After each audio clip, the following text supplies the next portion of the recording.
You are in the Explorer for ArcGIS, or what's new in Explorer for ArcGIS Tech Workshop. My name is Chris Lisweer. I'm a product manager on the apps team. And with me also presenting is Brent Pierce, the product owner for Explorer for ArcGIS. We're going to talk about Explorer as it is today, how people are using it, what you can do with it, but really focus a lot of this presentation on what's new in Explorer, what's brand new on iOS, coming very soon on Android, and those new capabilities, and we think people will be really excited about it and find some great new ways to use Explorer. So I guess first of all, what is Explorer for ArcGIS? Well, Explorer for ArcGIS is an app that runs on iOS and Android, smartphones and tablets, and allows you to view and work with maps. We like to say it's the best mobile mapping experience. So if you want a great experience working with a mobile map on a device, look at Explorer. It's a great tool for that.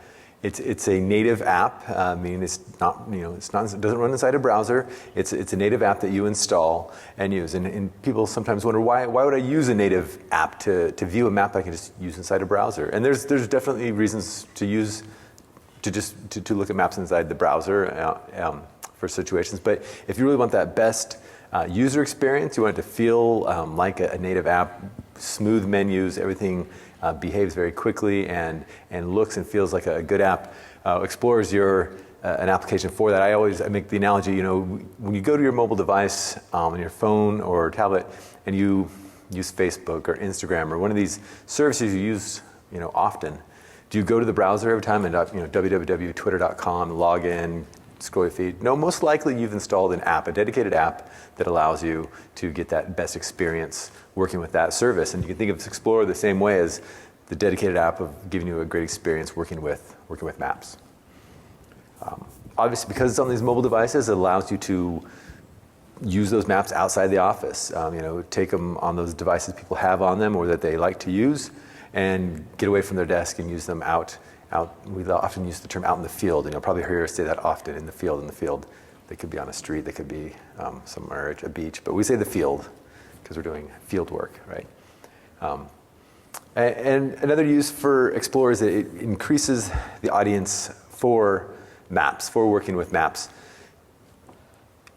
Many people talk about that executive that always has an iPad and loves their iPad and is brings it to every meeting and is checking their email and things. Well, Explorer is a great tool to put that Explorer on that device and allow them to see the great maps maybe that you're creating. It's just giving more people opportunity, and not only within an organization, but we'll talk a little bit about having Explorer available to people to outside of an organization or the public to access your maps using Explorer. Now, who's using Explorer for ArcGIS? There's a number of people, and I'll go through a few scenarios of those who I've talked to and others on our team have worked with and talked to. This was just a couple months ago. I was talking to someone from the city of Ogden, Utah, about how they use Explorer. And this was to the water department, and really they use Explorer in the field to access the secure city's water data. They want the most up-to-date data. They want those maps, and they want access to them, and they use Explorer because they are in a city. They have they have good coverage. They can access these maps while connected and get the most up-to-date information. They can also do like a search and query for data, find information about a water feature. We call it a pop-up. You get information behind that feature, and they use Explorer really to replace what were before paper maps. They use Explorer in the field. We have people like Rosemary Moser from the city of Auburn, Maine. There's Rosemary there, and she loves using Explorer. Obviously, she uses it for a number of ways to show people that come to her, ask for things like, "Hey, I want to see the zoning areas in our city, what's zoned for commercial, residential, and things like that." Well, she not only shows them on her iPad these different areas, but shows them how they can also access this data and these maps from their own device. So empowers other people to get to be able to kind of self-service and get this information on those devices when they're out doing things like realtors and people like that. Landon Water, or Landon Water? Loudon, that's probably, yes, it is Loudon. I think 2 years ago I talked to them at the user conference about their use of Explorer, and I said, well, okay, you're using Explorer, did Explorer replace your paper map flow? And it was, no, their response was, ArcReader replaced our paper maps, and Explorer is replacing ArcReader. And we're actually going to go into that a little later, and that kind of workflow, and how Explorer is kind of we'll be doing that a little more in the future. But there was a point where they moved to ArcReader on like rugged tablets, and that was replacing the paper maps, but they wanted to use thinner, lighter, powerful tablets, iOS and Android. And so Explorer was replacing ArcReader in those situations. Oh, yep, there's the word for it. Paper maps was ArcReader, and then ArcReader now the Explorer for ArcGIS. Horry County, this is an interesting one. They have an event in Horry County called Bike Fest, and these are not bicycles, these are motorcycles that come into town, and they have this big event here in Myrtle Beach where they kind of take over Myrtle Beach and all these motorcycles. Well, they wanted a way to, the county is keeping track of things. They're keeping track of the accidents that happen, any road closures and things like that. And how would they get that information out to the public, coming from them, the county as the kind of the authoritative source for this data? And they posted in the news, hey, download Explorer and from the App Store, and then use this link, and they even put like a QR code. Use this link and open up this map that we've published for this event, so that the public could get access to this authoritative data and use it on a device that they'd have with them, their smartphones or tablet, and see, okay, this road's closed, or we can see there's an accident, there's an incident over here, we might want to avoid that, and things like that. So that's kind of a real quick review of Explorer for the last couple of years of how people have been using it and some of its capabilities. It's a native application that allows you to work with maps, open up maps, zoom in, zoom out, do a number of things with ArcGIS maps. We really want to, from the title of this session, it's really focused on what's new in Explorer. And the new features I'm talking about are, if you're using iOS, it was released on Monday, a new version of Explorer with these new features, and I say the Android one will be coming soon in the next couple months here, with all these new features. So what we wanted to stress with this, with the new version, or this new release of Explorer, and it is really kind of built from the ground up, so it is quite different, is that one is that your maps are anywhere. So being able to really access your maps anywhere, and that means disconnected. As the second bullet point there shows, using, not relying on a data connection, but being able to use maps while disconnected. And that was the number one thing we heard over and over from our users. Yes, I like Explorer, I like this, but we run into situations where we don't have a network connectivity, or we have spotty connectivity. We're in and out, and if we're going to use Explorer, we need this capability. So Explorer now can work disconnected or with a map offline. The other one is to be able to sketch, annotate, and communicate better with the map. So we've always had sketching capabilities, being able to draw on a map in Explorer, but we've expanded those capabilities, and we've also allowed you to share those, to be able to communicate those capabilities with others. So not just through a snapshot, but sending over the actual sketch, which they can then use on top of the other data, or view it in something like a desktop.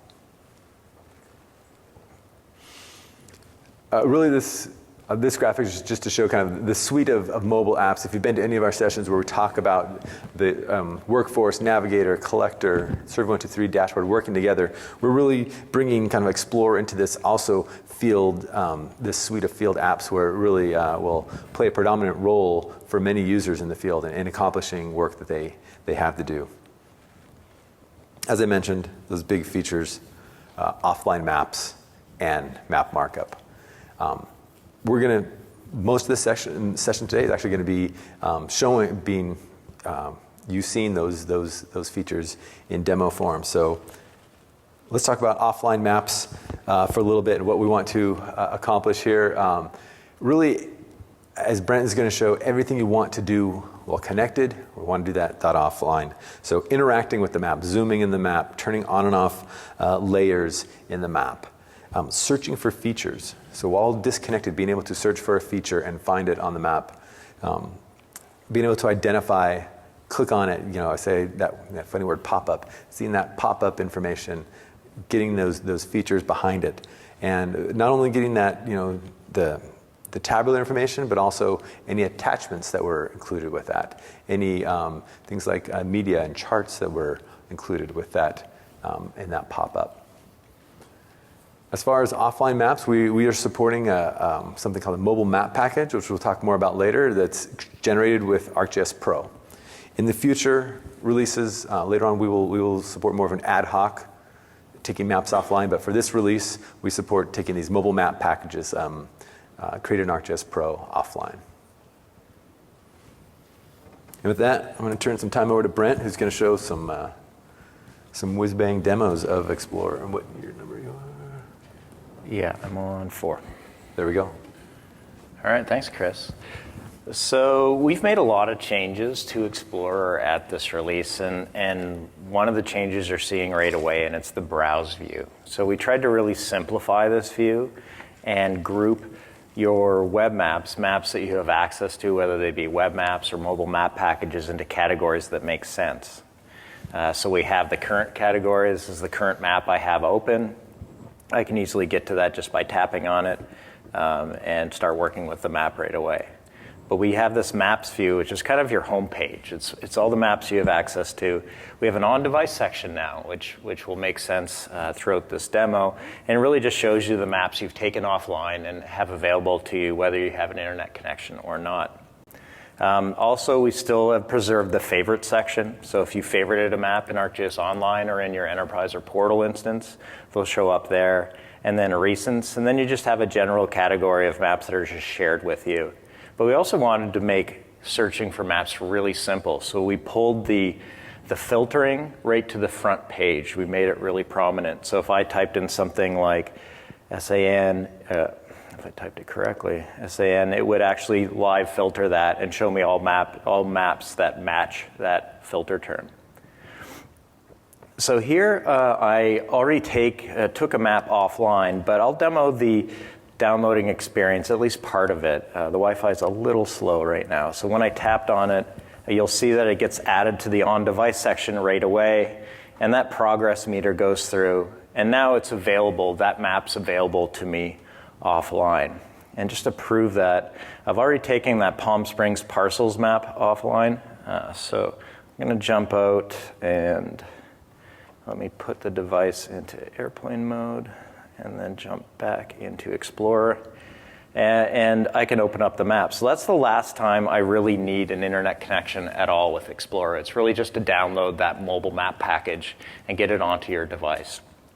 And then I'm good to go. I can work with all my maps and all my data directly offline now, or at least this map and all the data associated with it directly offline.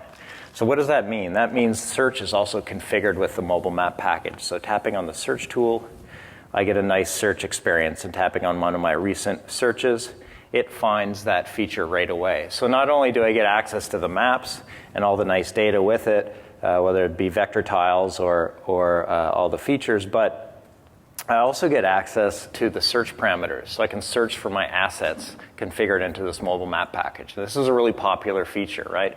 Most people don't have really complex requirements. They just want to have their assets with them and have them searchable in the field. Now, once you find that in the field without that internet connection, it opens what's called the pop-up. And that's what you're seeing on the left-hand side, that left-hand pane. This is the pop-up view. And it's segmented into different aspects to the pop-up depending on how that pop-up was configured and in the map itself. So here I am looking at the details view for this parcel. It's just an attribute view. It really just is the attribute view. But one thing and a new feature in Explorer are support for related tables. So this class has a parcel's valuation table associated with it. So each parcel has many different assessments or valuations, and I can jump right into those related tables. So I can get drilled down and through that relationship, and this is also available to me whether I'm online or offline. So this has been a very popular feature, a big request for Explorer. And this will also get added to all of our other applications when they ship on this platform. So that's related tables. So let me jump back and show. Now that's the details of the map. I can also jump into directions. So I can jump out to Navigator from here. And here I can use the Navigator application on my device, but I can also use Apple Maps or Google Maps to get directions to this particular feature. So this is using what's called a URL scheme that all our applications support, but it's just a really easy way to integrate between Explorer and some other apps you might want to use in conjunction with Explorer and maybe a more sophisticated workflow. But also what's available is media content. So here I have graphs configured, and this is also available to me offline. Remember, I'm in airplane mode right now. So I can get a nice view of the charts and graphs that have been configured in the pop-up. So this is a really nice experience when you're working with the pop-up in the field. Lastly, I have a number of attachments associated with this particular parcel feature. And we support a number of different file types. I'll demo a couple here. Of course, there's the basic image. Here's a JPEG. So you can attach as many images as you want. And those are embedded within the mobile map package itself. So those can be taken offline, and you can work with those completely offline. But we also support other MIME types, other file types. Here I have a movie, and it's really just a drone flyover of the convention center in San Diego where this map exists. So you can not only work with images, but it also takes movies with you offline, and you can play those in the field. So this will be a pretty popular feature, I would imagine, working with Explorer. It's really just a beautiful mapping experience, and our goals for the offline aspect to Explorer during this release is really just to provide all that functionality you have online, just provide that when you're offline. So you really can't tell the difference. As long as you've taken the map offline, you should have an identical experience at that point. I'll hand it back to you, Chris. All right. What do you got? Number one. You know, we have any collector users here in the field? Or in the audience, yeah. I was talking to someone this morning about their use of collector, and he said to me, we actually don't collect data though. We just use collector because we want to take a map out in the field, and we want to give our guys access, and so they do the little trickery of putting an editable feature into a map, but disabling editing on the pop-up level and things like that, And I was like, well, I told them about Explorer, and it was kind of a revelation. Well, I don't have to do all that, and it's kind of tailored more to just an ad hoc, interacting with the map, not collection focused like Collector. So I think for a lot of people that have been using Collector just to get a map and sometimes an offline map into the field, this is going to be a great solution for them, being able to take maps and create maps that can be used offline. Again, and those map packages that Brent showed, those were created in ArcGIS Pro. There's a geoprocessing tool to create that package that you can then share with others in your organization. Well, that was offline maps. Now we'll talk about the next big feature in Explorer, and that is map markup. So map markup, in talking to people, there's a couple different uses or how they want to use map markup. One is personal reference. You can think of it as your geographic notebook that you keep with you all the time. And this is the scenario where previously someone, a worker, was given a map, and they went out and they did some work, and they marked on that map with their pen, and they drew on it, and they made some notes to themselves of different features and the status of places and things like that. So they made the notes on the map and then rolled that up, put it in the back of their truck, so the next time they're at that location, they could look at it again. And then what happened when they got new maps were given to them? They then got the two maps, and they copied the notes from the one map over to the other map, and so they'd have those notes with them. We really wanted to allow them to kind of persist that markup with them when they go to that same location, being able to save it, being able to use that same markup on multiple maps, actually. So the map can change, but your markup will stay the same. So it's kind of the personal reference is one way of using map markup. The other one is this map-centric communication with others. A lot of people want to be able to draw on a map, make notes. We have labels, and be able to note or annotate the map and send that to someone else, and they can do something with it, or they can get some more information from it. This was a big driver, particularly from the utility space. They call it redlining. They want to redline the map of often things like of changes that need to be done to the map, features that need to be updated.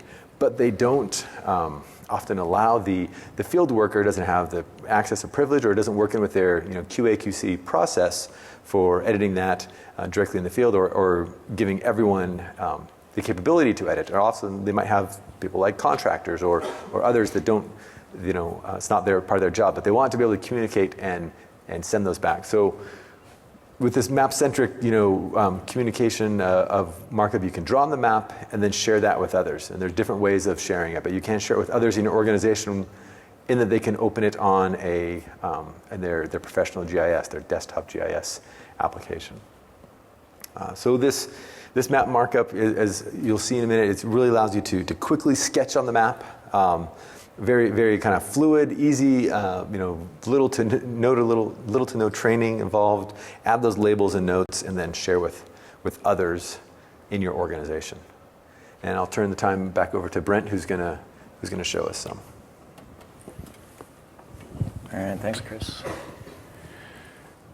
All right, so what you're looking at here, I have a web map open, and it's a utilities web map. So I have a bunch of hydrants around the convention center here, and I'd like to show two really interesting features of the new Explorer. The first one is a nice little utility we added near the end of the beta cycle. It's called the compass tool.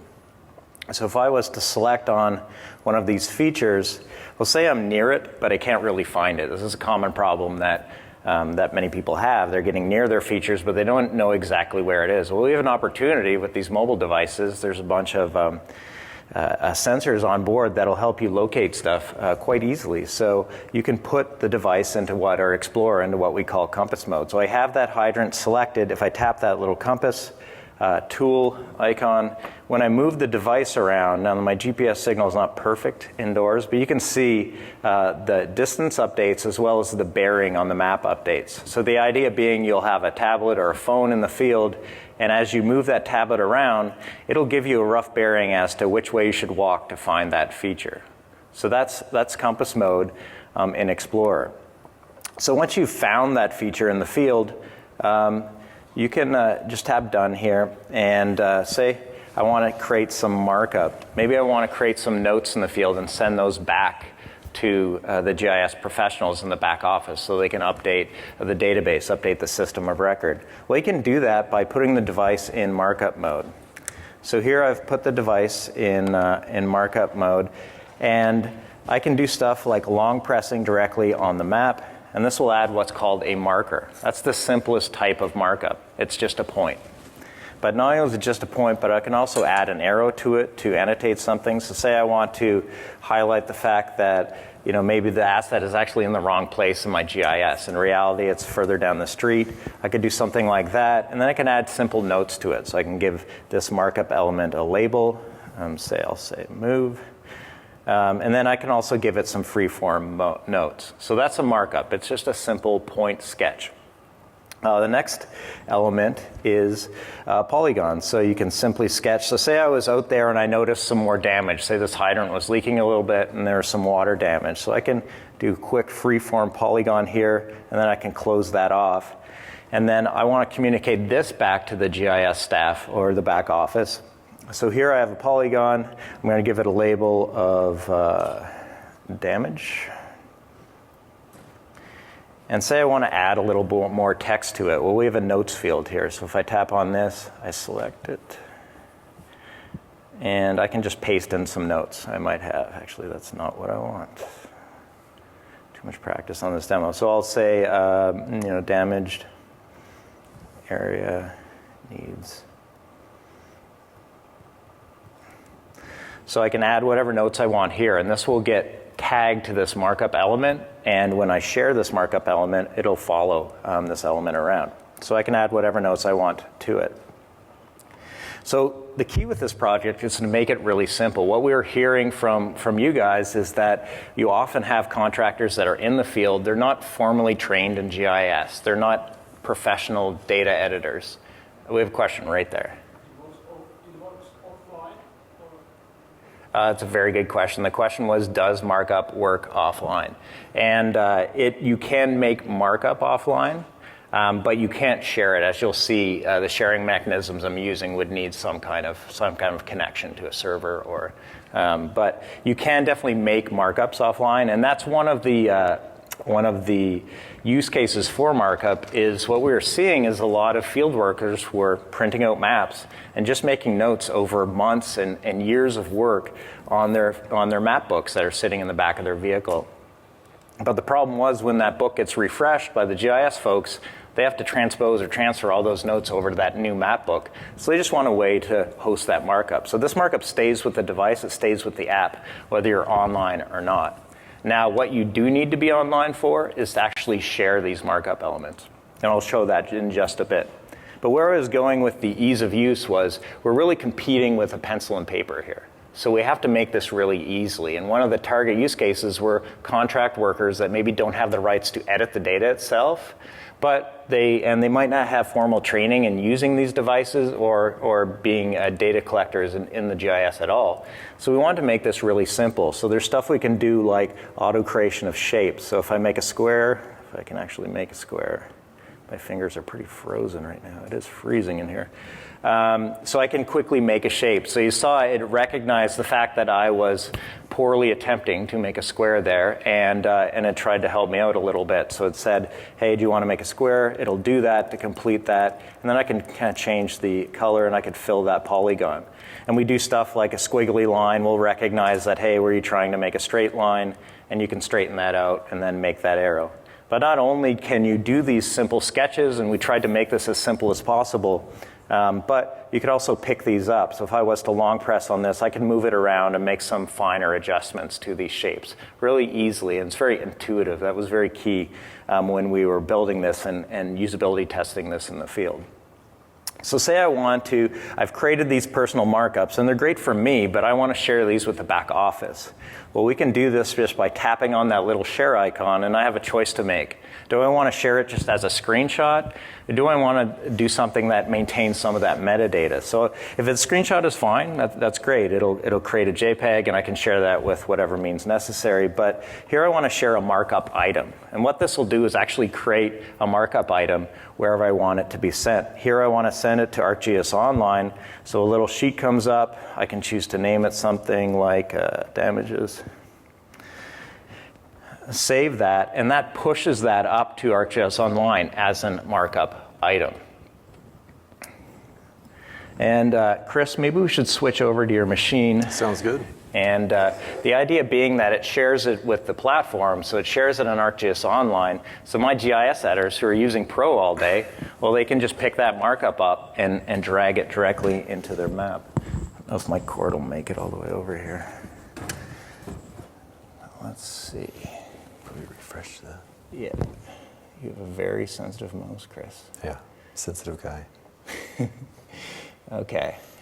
So here I refresh it, and you see that markup item I just created. So that comes right in, and you could do something like just dragging it directly into a project.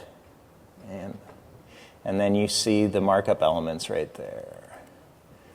Try to shift zoom here. Oh, wow. Fancy computer. Use your Touching fingers. the screen.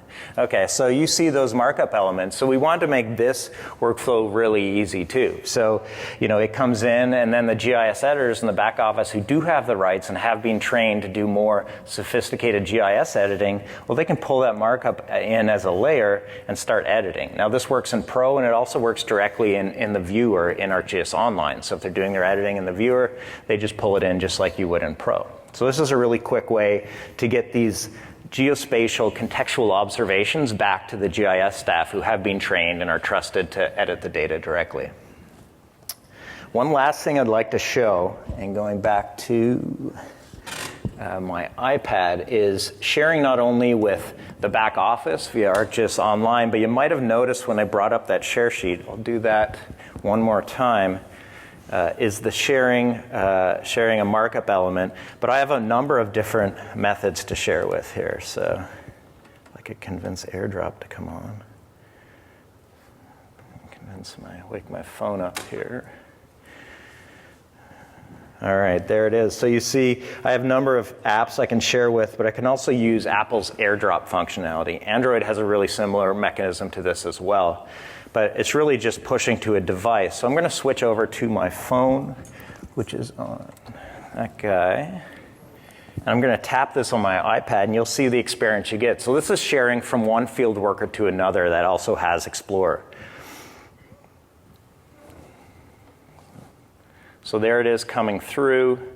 And then here it asks, hey, do you want to take this markup element directly from the user that just shared it? If I tap OK on Explorer, well, this is another way for that to come in. So let me just delete that. So you could see, you can either share directly from your iPad using ArcGIS Online if you have a connection, but if you were offline but did have Bluetooth connectivity between these two devices, you could do a peer-to-peer share between field workers. And this actually came up in our beta cycle. We had an engineering firm that does a lot of pipeline work, and they all often want to notify other field workers of hazards they see when they're doing the work, maybe a really soft road section, and they don't want to share it through ArcGIS Online necessarily. They just want to shoot it over to the other field worker who's going to come behind them and make them aware that, hey, something I noticed in the field, here's where it's at. And we wanted a really easy way to bring that into Explorer with as little friction as possible.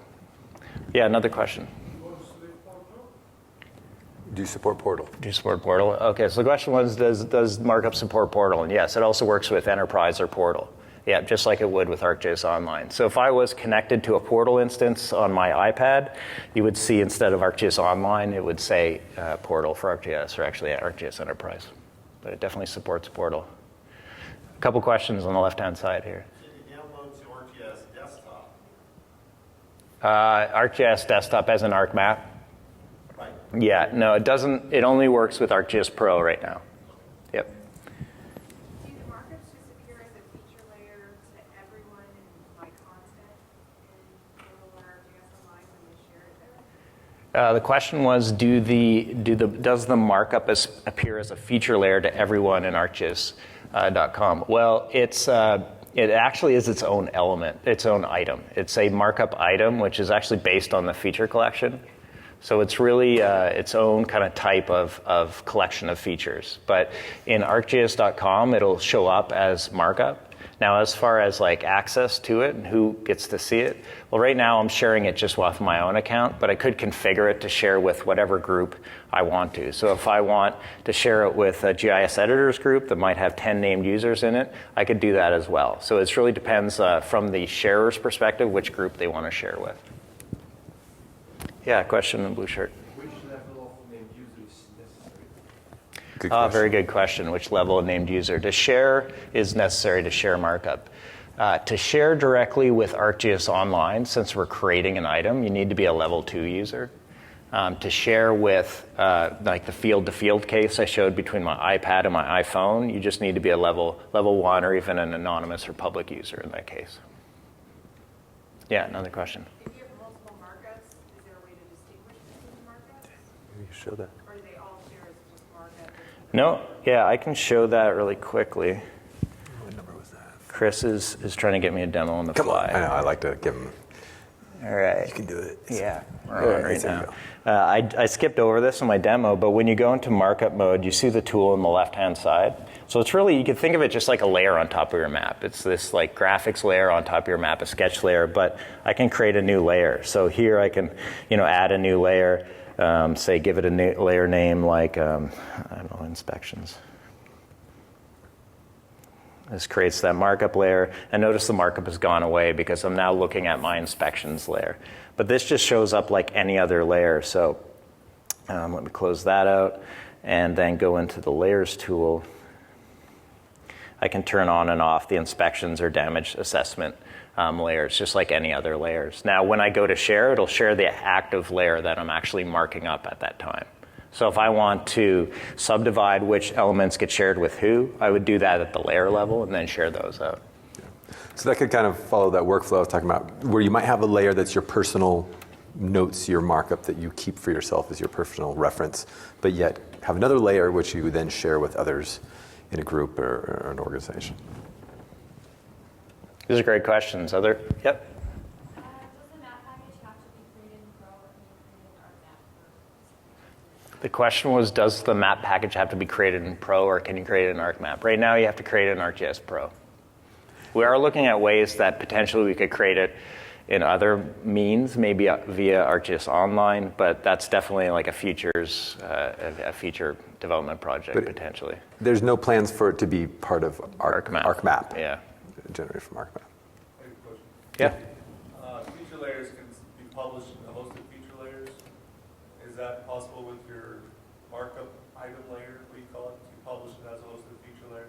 That way you can actually download it and do whatever you want with it. It's not right now. No, the model is a crate say. So the question was, can the markup be published as a hosted layer and then be downloaded? It's really a one-way process for like kind of from the field to either another field worker or to ArcGIS Online to aid in editing. We're designing it kind of as this ephemeral layer for like a one-time transaction between like a field worker to communicate those contextual updates back to editors in the back office. But definitely, it's pretty early days for markup, so if you have some workflows, it'd be great to talk about that after the session. If you were to host them, publish them, then you'd be able to bring it to ArcMap wherever you want. Right. Yeah. No, that's a good point. And you really kind of get into the collector space and kind of A little bit of a gray area there. editing features and things, and this is a simple communication markup tool. Yeah, just a way to download it if you have it. Yeah. No, that's a good point. We got some more questions, I think. I'm looking for my pop-up, because I just downloaded the app, and can you show on my phone pop-up features? Let me just get this ready here. Yeah. Let me try. I'll show it on my. Do you want a phone or iPad, or does it matter? Phone. Okay, let me find a phone map that has pop-ups. Just download it.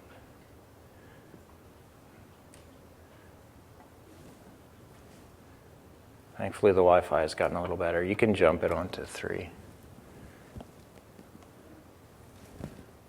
So here's the Palm Springs parcels map I showed you on my iPad. But I also have pop-ups enabled on this map. So when I tap on it, you'll see what we call the panel. And it gives you some basic details of that feature. But if I slide it up, you get a little more information there. So I get the details view on the phone. I can jump into related tables directly from there. And then also I could jump into the compass tool I showed earlier, directions. I could add it to my places. Did you have specific questions on the phone, or are you just having trouble seeing it? Yeah, I'm not getting that stuff, but that's okay. Okay. Well, maybe after a session I can walk you through it. It might be a map configuration issue that we can look into. Yeah, question behind her. Is the search in Explorer configured via the address locator in the mobile map package, or is it something else? Good question. So is the search in Explorer configured via the address locator? In a mobile map package, you can configure search at the layer level, but you can also, if you want to, add your own locator to it. So you can configure your own locator and include that within the mobile map package as well. So we recommend doing this if you want to have very verbose address searching. But if you want to search for an actual feature, it's way more streamlined to just configure search either in Pro or in the web map itself at the layer, and then you could define which fields you want searchable, so whether it's like an asset ID or something like that. And you could define the scope and behavior of the search, whether it's like an exact match or it's like it contains like a query we execute.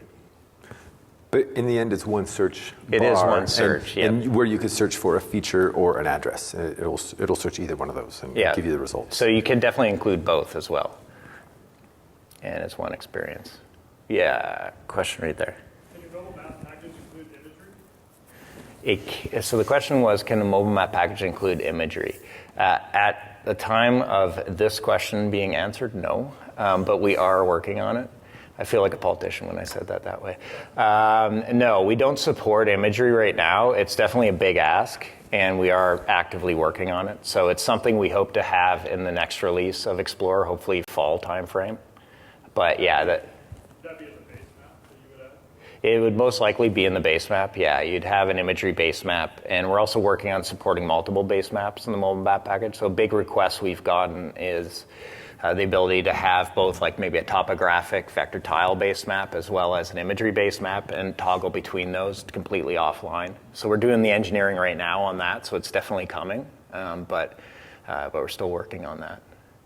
Yeah, question right there. No, this isn't a question, I'm sorry. No, it's great. Is there any plans to do now for Windows devices? We don't currently have plans for the Windows Store devices, but it'd be great to get your contact info afterward, because we're always trying to understand how many people need that and what their needs are there. Yeah. When the end user's generating a markup, can they associate a photo from the device? The question was, when the end user is generating a markup, can they associate a photo with that markup element? They cannot right now. We do have that in our backlog, so we are trying to figure out ways to provide that.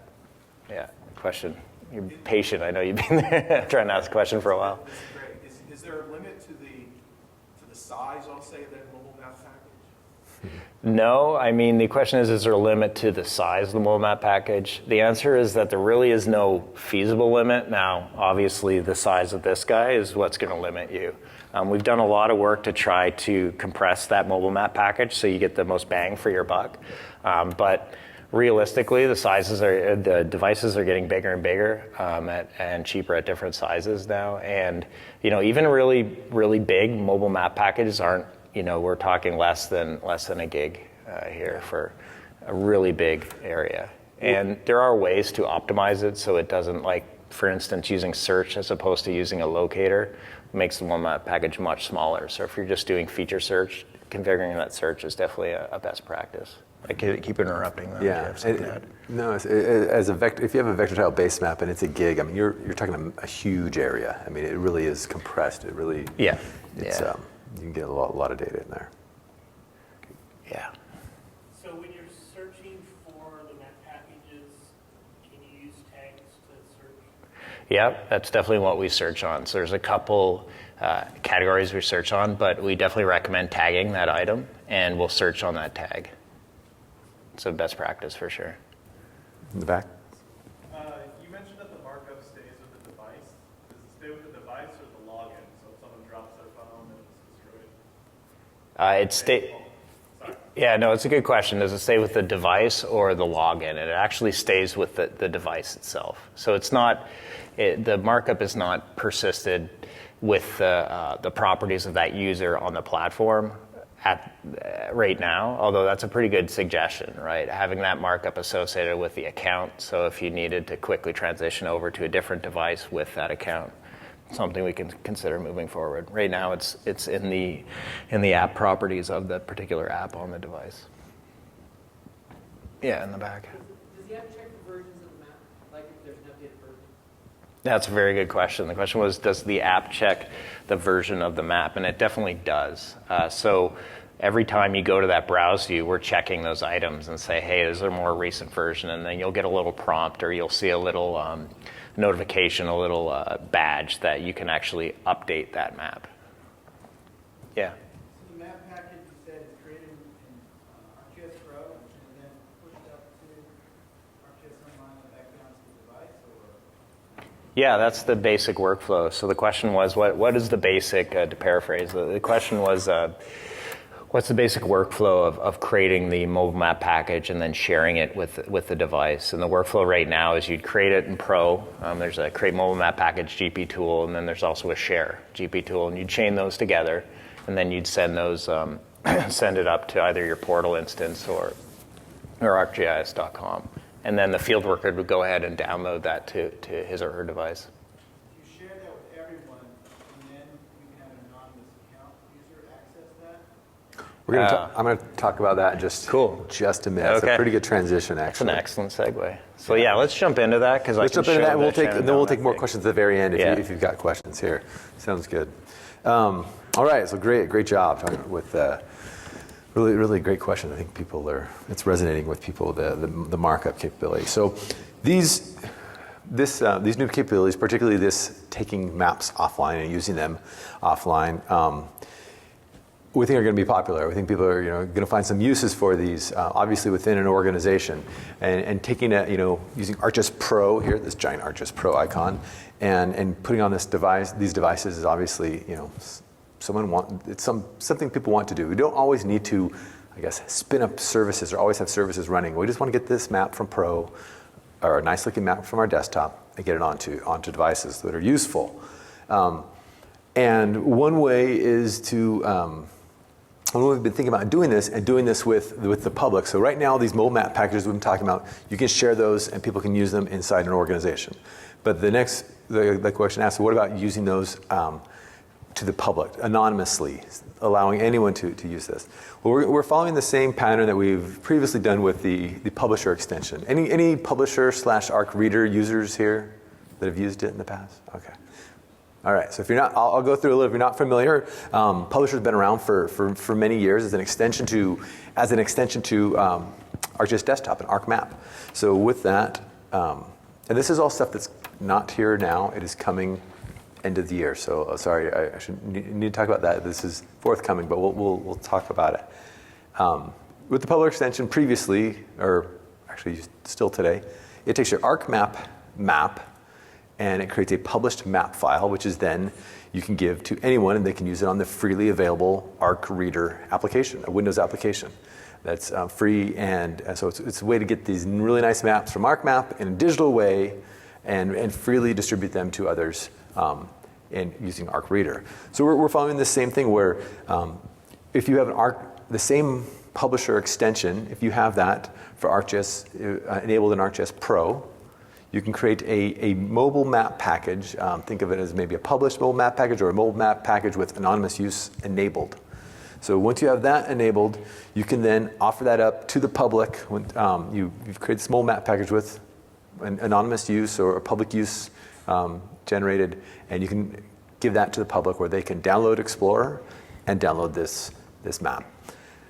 So let's go through a use case here with this. So we've actually, one of our product engineers has been working with Dan Hurlbert from the Shenandoah National Park for years, and he's been kind of consulting with him about this project and things. And they want to take, you can imagine the national park. You get in some remote areas, you're not going to have the best connectivity. So he wants to be able to create some really nice maps with lots of cartography, things like contour lines, all the features in the map, and have those available on a device where they don't have connectivity. So we're going to switch over to Brent here now. He's going to show a little demo of what we're envisioning is going to be possible at the end of the year when we have this publisher extension enabled for creating these mobile map packages. So here we have a fictitious website of what Shenandoah might do once we add this capability. So this is actually a picture of Chris, an action shot of when he goes off the grid and starts hiking, decides to grow a beard. Yeah. But this is really just a mock-up of the Shenandoah site. And so here you see this link. This is using, behind this hyperlink is the URL scheme of Explorer. And all it's doing is referencing the web map, actually the mobile map package that is the Shenandoah National Park mobile map package. Now, once I tap on it, since I already have that mobile map package downloaded, it's going to open Explorer and just initialize Explorer with that map. Now, if I didn't have this mobile map package installed, it will start downloading it for me. But the interesting part is, since Shenandoah is a publisher user and have the publisher extension, they can share this publicly, and anyone that uses Explorer doesn't have to sign in at all. They can use Explorer anonymously, and they won't even get prompted for sign in. All they really have to do is download the app for free and then tap on that link. And they can download the mobile map package to the device and start using it right away. And we talked to some customers this week who are really interested in this capability for sharing trail information, sharing public maps out with their constituents and out with some of their users. So that's an example of how we think the publisher extension will evolve with this new advent of Explorer and using Explorer both online and offline with the URL scheme. And as you can see, there's contour lines there, and if you pan around this map, it really is, it's really fast. I mean, those contours and the labels and things just draw, especially when you're touching them like that. It's really, I don't think you've ever used a map that kind of feels this quick and speedy. So it's a great experience. We think people are really going to like it. And again, it has all those things like Brent showed earlier. So it has searching for features. It has searching for, if they need to search for a trail, they can do that. It can show them where they are. It'll have the compass mode, So some of these nice features are still accessible to the public in a map that you create. So, raise a hand. Who's maybe interested in generating these type of maps for the public? Okay. Maybe a third of you, or this, or maybe a few more. Something you can actually charge. What's that? Something you can actually charge. Could you charge someone for these? What's the legalities of that? Well, if it's your data, right? Like if it's your, I don't take Esri's data and just start charging people for these map packages, please. But I don't see why not. I flunked out of law school, so I'm going to take this. I don't see why not. It's your data, it's your proprietary thing, sure. Yeah, we don't. And that actually might go into, so I said in the fall, here we go, is the ArcGIS Pro is going to get the publisher extension where you'll be able to create these mobile map package for anonymous use.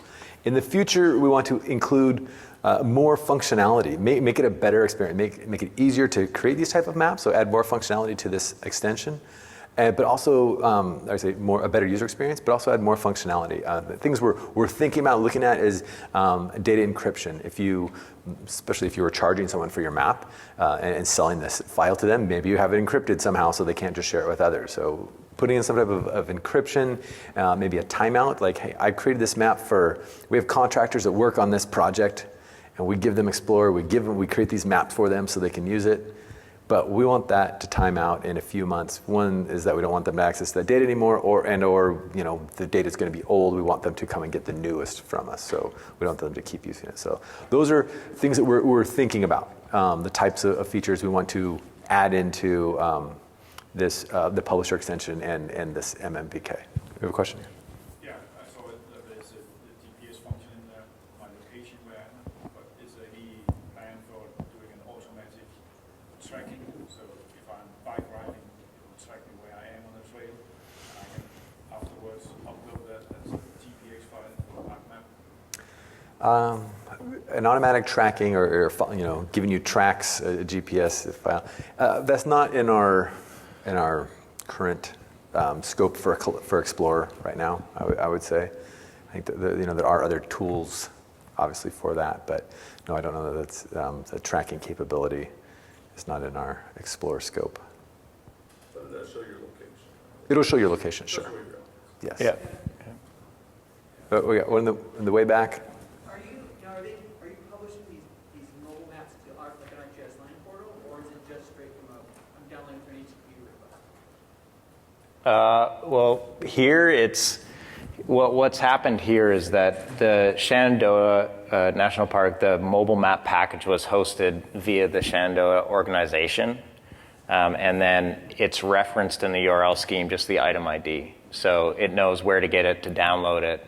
But you can also just host the file itself if that was your workflow. But we're thinking the most common workflow would be to share it with either Portal or ArcGIS Online, make it public via those mechanisms, and then have members of the public just use Explorer to get it via a really simple URL that references that item.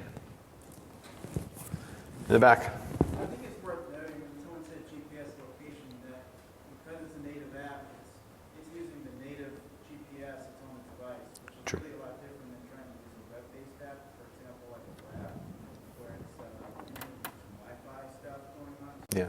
your location accuracy is going to be a little iffy sometimes. So I noticed with these apps, it's much better. Yeah, there is some. Yeah, your browser doesn't always get the same location that these native apps will. But in these, and we just take advantage of the location service that's coming from the operating system, what it's telling us. But yeah, I know that there's some differences sometimes between a browser and a native app. That's true.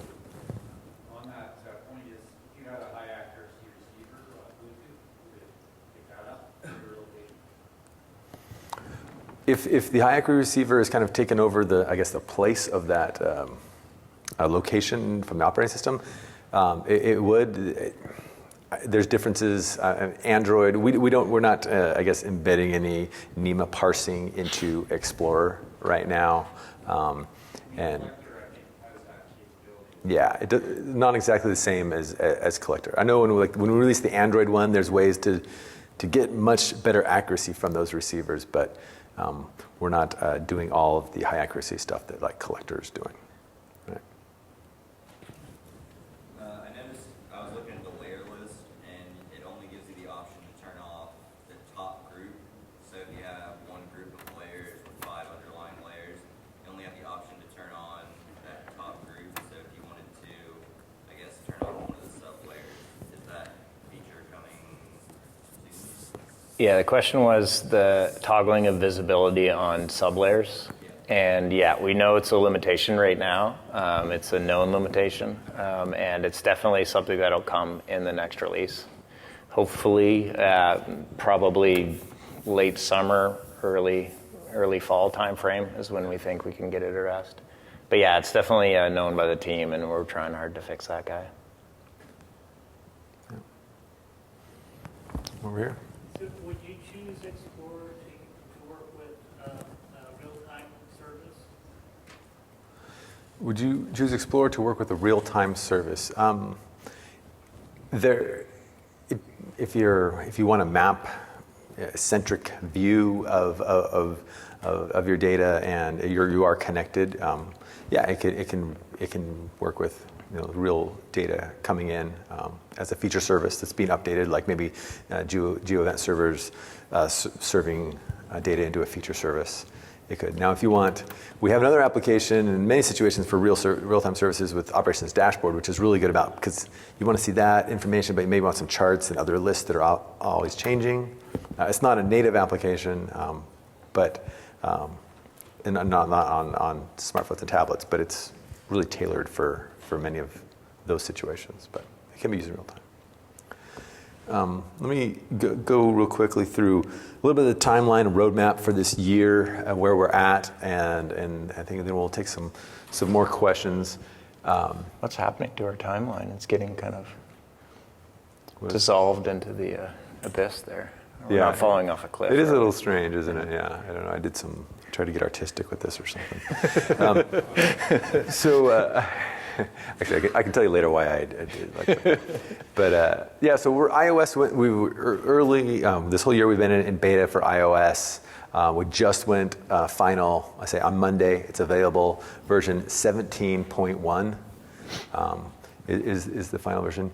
Android's been beta for a good 2 months now, month and a half now, and it's currently in beta. We're looking for like early Q4 or so for an Android to go final and be caught up. And then later, end of the year, we hope to go for that update of Explorer and supporting the publisher extension. And that's along the same timeline as Pro 2.1. So right now, I say that we're released on iOS, Android coming soon, and we'll have that publisher anonymous use case end of the year. And I want to. Chris, do you have a link to the email alias that these folks can email if they want to participate in Android? I don't. Okay. But I will tell you this. So on GeoNet, we have a GeoNet group. You should all be on GeoNet. A way to communicate with each other, talk to the teams, talk to support. Our GeoNet group, there's the Explorer GeoNet group, and there's an Explorer Beta GeoNet group. In there, right at the top, is information on how to get into that Android beta. So if you are interested in it, you want to participate, we'd love to have you.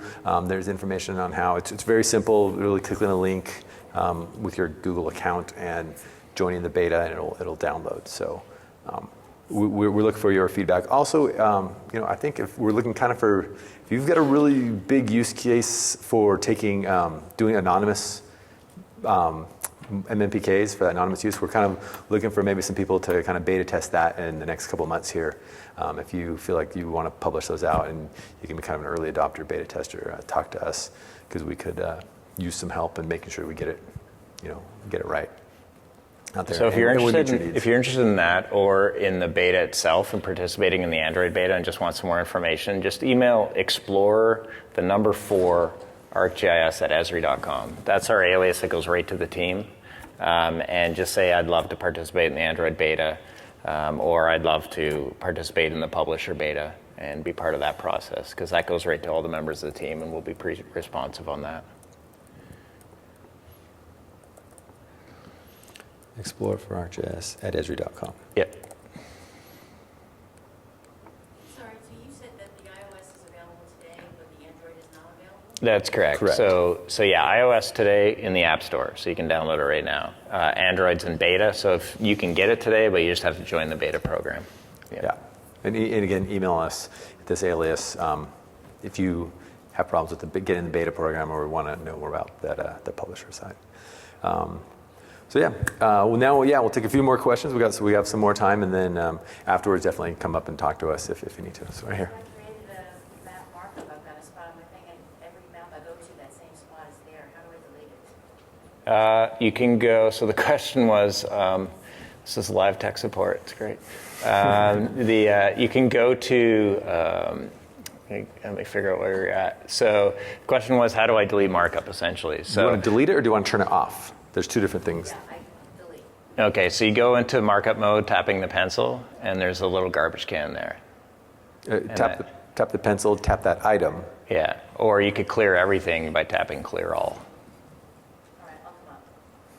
Okay, yeah, we can definitely show you in person too. What's the difference, or why would I use the Explorer app versus the ArcGIS native app? The ArcGIS native app is not available anymore, so that's probably number one. The green app or whatever, or the. I just recently got it, so it's. Did you? Or is that on Android? No. It's on iOS. Recently. Can I get to the same maps, my same account? Yeah, you can get to more maps in Explorer. So Explorer supports mobile map packages, and the green app wouldn't. ArcGIS native app going away? Yes. Yeah. So we're essentially Explorer really has all the capabilities that the green app did, plus many, many more. So really, the Explorer is the next version of the green app, if you want to look at it that way. The very back. Two-part question regarding markups. Is there streaming capabilities for polygon and line features? And then secondary, can you place point features with markup? So is there streaming? The question was, for markup, is there streaming capabilities for lines and polygons? No, they're not. This is for sketching with your finger on the map. It's not for, capturing your current GPS location to create features. This is simple sketching. And the second, what was the second question? Sorry. Points. We support the markers, dropping the marker, moving the marker around. You can move that marker to your current, shown location, but it doesn't use a GPS to drop it at that point. I mean, we feel like that's creating features. That's a data creation element that's like part of Collector. Yep. You're updating the mobile map package.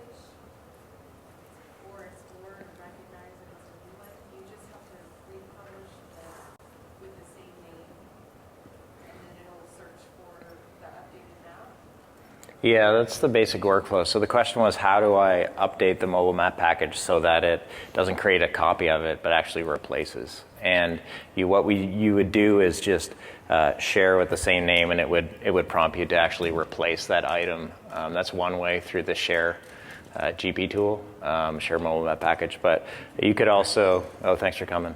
You could also use the add item tool in ArcGIS Online and actually just reference that mobile map package, and it would update because it would get a conflict on the name and match. Or you could go into the details of that item in ArcGIS.com or portal and just say update, and it would prompt you for a file, and then you'd pass in the mobile map package file you created in Pro. Yeah, question here. If we have field users that are kind of going in and out of cell connection, and they've downloaded that mobile map package, but now they've got cell connection, is it going to switch back and forth, or is it always going to use? No, it's not a sometimes connected. It's you download the mobile map package. You are working with that offline. Okay. And so if they know they're going to be in a good cell area, they may want to go quote unquote live. Yeah, they might. Have to switch back to something. They might. And I think we're looking, researching the possibility. There's this, idea of some of your data is offline always, but you may have a live layer, and we're looking at, in the future, researching that. It's like a sync function? Yeah, maybe like a sync or, yep. Yeah, and collectors, I think, looking at that as well with the next generation stuff. All right. Well, thank you all for coming. Again, participate, be involved. Thank you very much.